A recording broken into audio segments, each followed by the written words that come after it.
पहलगाम में जो कुछ हुआ उसके बाद भारत ने ऑपरेशन सिंदूर चला दिया। आप कल्पना कीजिए कि अगर कहीं कोई आतंकवादी हमला होता है, उसका जवाब भारत सीधे सीधे से पाकिस्तान की साजिश मानेगा, जवाबी कार्रवाई होगी, सच्चाई कुछ भी हो वो युद्ध के बीच में दब जाएगी और उसके बाद दुनिया विश्व युद्ध की आग में जा सकती है। भारत और पाकिस्तान के बीच संयुक्त रूप से सैकड़ों हथियार, भारत के पास अनुमानित 180 हथियार है परमाणु के, पाकिस्तान के पास भी 170 के आसपास है और दोनों की मिसाइलें, चाहे भारत की अग्नि या पाकिस्तानी गजनवी, मिनटों में एक दूसरे के शहरों को राख कर सकती है। यकीन मानिए, दिल्ली से इस्लामाबाद, कराची से लेकर मुंबई, अगर ये मिसाइलें चलती हैं तो कोई नहीं बचेगा। सबसे डरावनी बात यह है कि ये दोनों देश इमोशनली ड्रिवन है, भावनाओं का ज्वार चरम पर है। दोनों देशों के बीच, संकट के बीच संचार के चैनल बहुत कमजोर है और तनाव पर ये कितने कारगर होंगे इसकी कल्पना हम और आप कर सकते हैं। 2019 से बालाकोट हमले के बाद दोनों देशों के बीच संवाद लगभग टूट गया था। अगर कोई गलती से मिसाइल इधर उधर गई तो गलतफहमी दूर करने के शायद 10 मिनट भी ना मिले और परमाणु युद्ध में 10 मिनट क्या होता है वो आप कल्पना भी नहीं कर सकते। ये ऐसा युद्ध होता है जिसमें 10 सेकंड में खेल हो सकता है। अगर विश्व युद्ध होता है तो कौन किस तरफ जाएगा, क्या गठबंधन बन सकता है? भारत के पास अमेरिका का साथ होगा, नाटो का साथ होगा जिसमें ब्रिटेन, फ्रांस, जर्मनी जैसे देश आ सकते हैं। इजराइल भारत का पक्का दोस्त है, जापान, ऑस्ट्रेलिया भी साथ आ सकते हैं। भारत की रणनीति की स्थिति, आर्थिक ताकत मजबूत होगी। पाकिस्तान का साथ चाइना दे सकता है, उत्तर कोरिया दे सकता है, टर्की उसके साथ जाएगा, ईरान उसके साथ होंगे, कुछ इस्लामिक देश जो हैं वो भी इसके साथ रहेंगे। कुछ देश ऐसे हैं जो दोनों साइड से रहेंगे, जैसे दक्षिण अफ्रीकी देश, अमेरिकी देश, ये हो सकते हैं। रूस पाकिस्तान के साथ इस बीच में क्लोज हुआ है, लेकिन भारत के साथ उसके संबंध दशकों पुराने हैं, ऐसे में रूस भी भारत की तरफ रहेगा।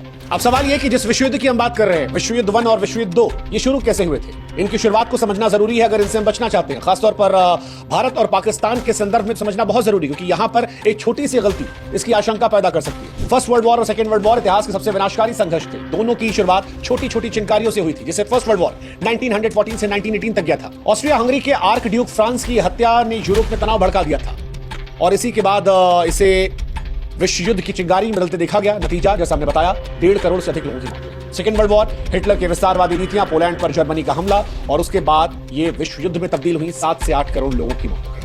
हालांकि भारत पाक एक दूसरे से लड़ रहे हैं, लेकिन फिर भी इस युद्ध को रोकने के कई रास्ते हैं, क्योंकि तबाही से पहले संयम और समझदारी काम आ सकती है। क्या क्या उपाय हैं हम आपको बताते हैं। पहला उपाय तो कूटनीतिक दृष्टिकोण से संयुक्त राष्ट्र और तटस्थ देशों की मध्यस्थता की जरूरत होगी। कूटनीतिक दृष्टिकोण दुनिया में किसी भी युद्ध को रोकने का सबसे पुराना और प्रभावी हथियार है। रूस और यूक्रेन लड़ रहे थे, तब भारत ने भूमिका निभाई थी, भारत ने दोनों संवाद किया था। अब भारत और पाकिस्तान के बीच में जब कमजोर कम्युनिकेशन है तो दुनिया के और बड़े देश इस बीच में अपनी भूमिका निभा सकते हैं। भूमिका संयुक्त राष्ट्र भी निभा सकता है। संयुक्त राष्ट्र से पहले भी इंडिया और पाकिस्तान में युद्ध को रोका है, कई बार रोका है और इस बार भी वो अपनी अहम भूमिका कर सकता है। जैसे 1965 और 1971 में भारत पाक युद्धों के बाद यूएन ने मध्यस्थता करवाई थी। 1965 में ताशकंद समझौता और 1971 में शिमला समझौता हुआ था, जिसके बाद भारत और पाकिस्तान में शांति बनाने की कोशिश की गई। हालांकि इसमें भी चुनौतियां हैं, क्योंकि यूएन में अमेरिका, चीन, रूस परमानेंट मेंबर है और वो अपना अपना हित देखेंगे। चीन पाकिस्तान का समर्थन करेगा, अमेरिका इंडिया की तरफ झुकेगा। ऐसे में क्या यूएन की तरफ से कोई निष्पक्ष सुझाव आ सकता है?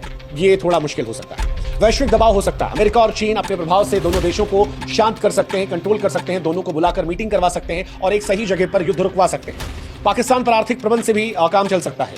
पाकिस्तान वो देश है जो पैसों के मामले में बिल्कुल भिखारी बन चुका है, उसके पास पैसे नहीं है। ऐसे में अगर दुनिया उसे फंड करना बंद कर देती है या ग्रे लिस्ट में डाल दिया जाता है या आतंकवाद को लेकर उस पर एक्शन ले लिए जाते हैं, FATF की ग्रे लिस्ट में उसे डाल दिया जाता है वापस, तो फिर पाकिस्तान शांत हो सकता है। जन आंदोलन भी काम कर सकते हैं अगर दोनों देशों की जनता शांति के सड़कों पर उतरे। हालांकि इसके चांसेस ना के बराबर हैं, क्योंकि ना हिंदुस्तान और ना पाकिस्तान, ये दो ऐसे देश हैं जहां लोग देश के लिए जीने मरने को तैयार है। ऐसे में शायद ही कोई ऐसा होगा जो सामने आकर ये कहेगा कि युद्ध रुकना चाहिए। हालांकि कुछ लोगों ने लिखना पढ़ना ऐसा भी शुरू कर दिया है, वो सामने आ रहे हैं। जैसे भारत में अंबाती रायडू ने ट्वीट किया कि आंख के बदले आंख दुनिया को अंधा कर सकती है। कई और लोगों ने भी लिखा कि युद्ध वो चाहते हैं जिन्होंने युद्ध देखा नहीं है, जिन्होंने युद्ध देखा है वो युद्ध से बचना चाहते हैं। अगर ऐसी आवाजें और बढ़ती हैं, अगर ऐसी आवाजें और ज्यादा आती हैं, तो शायद दोनों देशों की तरफ से कोई विचार हो सकता है। हालांकि युद्ध और देशभक्ति के शोर के बीच में ऐसी आवाजों का शोर शायद कम हो जाए, लेकिन फिर भी उम्मीद छोड़ना गलत है और आप इसकी भी उम्मीद कर सकते हैं।